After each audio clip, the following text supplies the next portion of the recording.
lot of them were like, nah, what do you want? You trying to get us to do my deal? Like, no, I'm trying to give you the information. So we're not in the room talking about Oscar so white. It won't matter because you're in power. So people get insecure about when you reach out to them sometimes. And some of them pep like, because and this is what I was gonna say when I go back to character flaw. It's you can have $1 trillion. If you ain't healthy mentally, you ain't healthy spiritually, it don't matter. You're gonna operate as we see that with what's going on in the world with the president. Like he can have the biggest idea ever. It's his character that we all looking at, going like, whoa, you know what I'm saying? It ain't about who he is, what he do, is his character. So my point of case, well, we definitely clearly. So I'm saying character. Okay. Well, since you go there, hold on. Since you go there and kind of make that connection, let's talk a little bit about mental health then with it too. Okay. It's because I also know that there's this anxiety that can also come.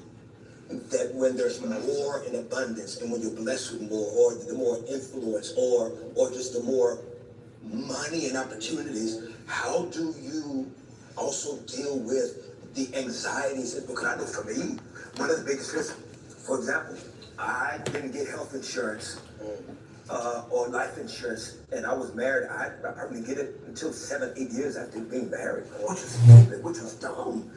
But if it's what you know, it's not what you know. Did you know it? Yeah, it's what you know. It's what you know. If nobody taught you, Kurt, you got to give yourself some grace and be gentle with yourself in a situation. That's what I tell anybody who is like, "Oh, I wish I'd done this. I wish I'd done it." And, you know, when I first started making money, man, I bought every B12 engine, like Jay said, right? I bought all. I bought it all. Rizzo's on it all. I went to Green Cars, all on every like, man, Steve already have nothing to win them out. I didn't know any better, but when I started to learn and realize, and I was great.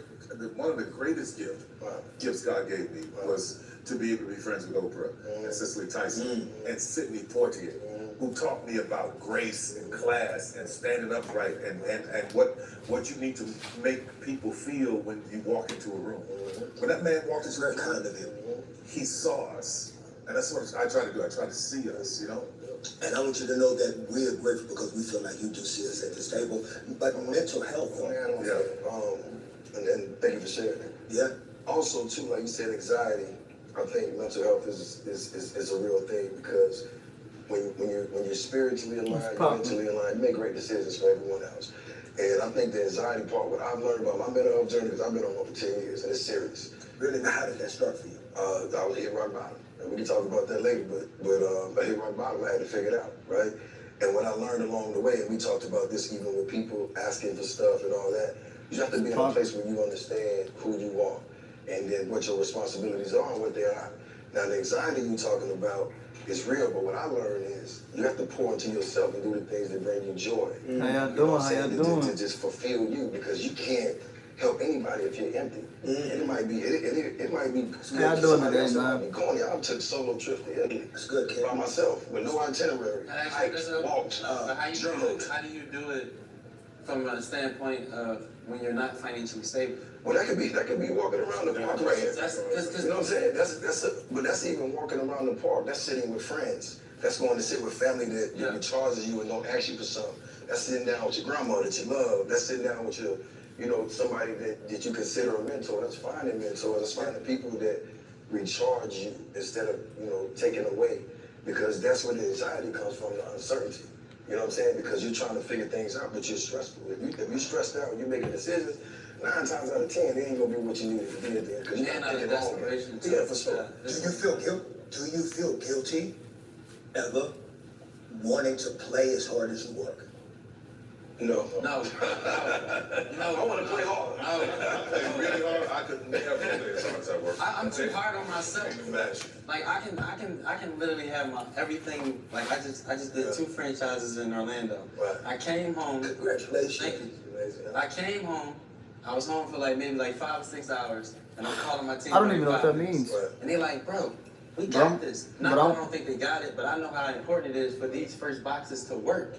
Because I'm watching this in the corporate podcast. structure when I'm at Atlanta, I've mastered that. When I went to South Carolina, I've now mastered that. When I went to North Carolina, I mastered that. Now I'm in Orlando, and I'm like, listen, Learning this is a about- whole different market, right? Watching this And we laying podcast, this right. learning We about, keep it moving. But the thing is, I can never get learning about comfortable being a because boss and just, I know the moment I take you know, my hands off the wheel, somebody else driving the taking car. your mental health serious. That's this. I want to talk about that mental health. Yeah. Let's go back to that. Just another part of it too is I don't think that we completely understand what is happening to us with social media. I don't think we understand what is we are being torn apart mentally, dogged out.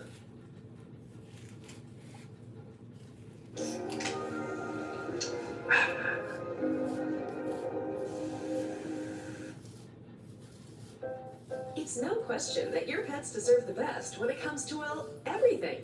Whether your best friend purrs, barks, swims, or slithers, Feeder's Pet Supply has Mommy, who is that? I don't know. How'd she get here? Especially the nigga net. The nigga net is the worst thing. Nigga net. The nigga net. I'm talking about the internet. Man, he got no mind.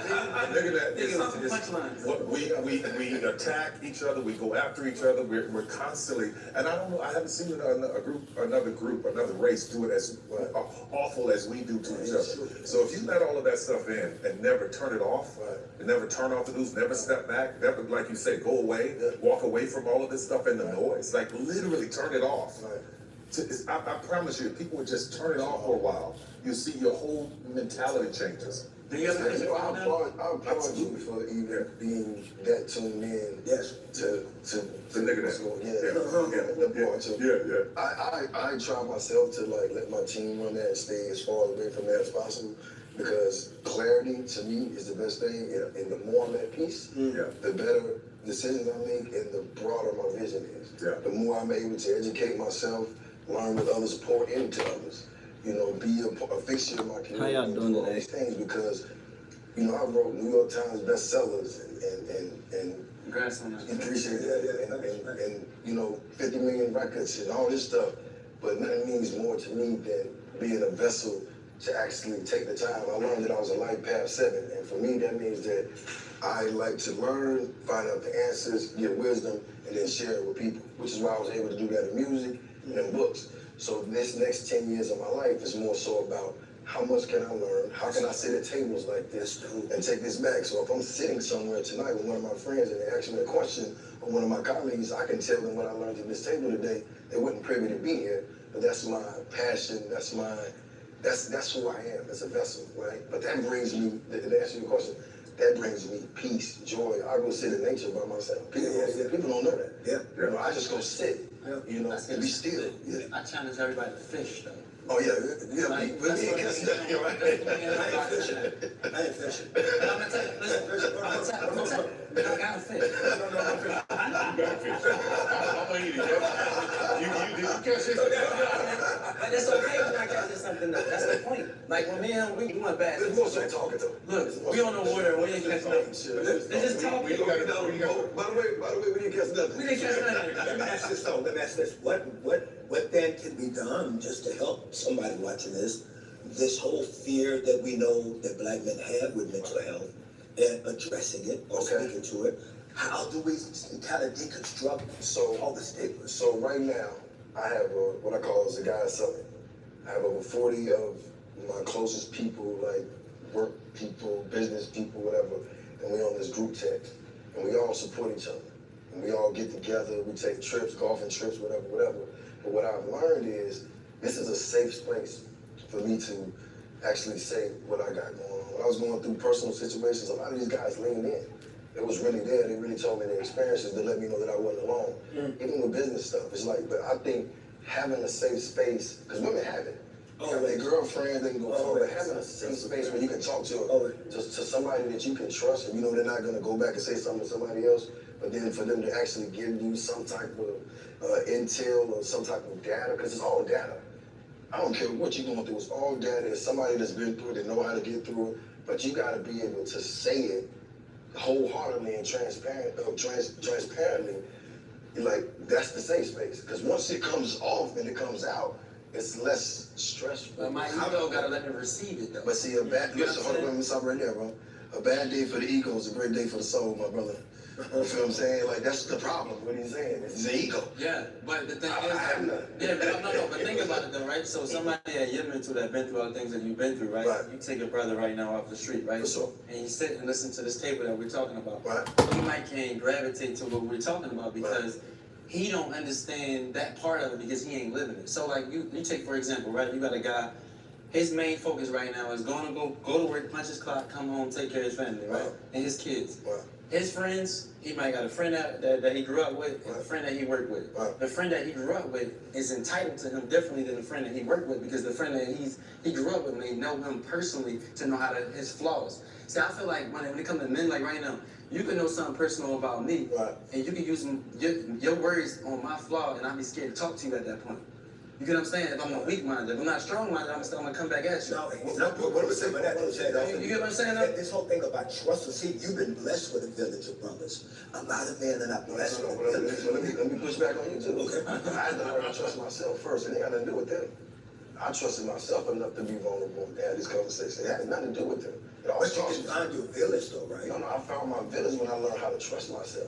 Nobody's gonna deal with you if they can't trust. If you can't trust you. So you're saying that once you dealt with Once I dealt then with you started becoming. like, let me tell you something about God. You know, my bad.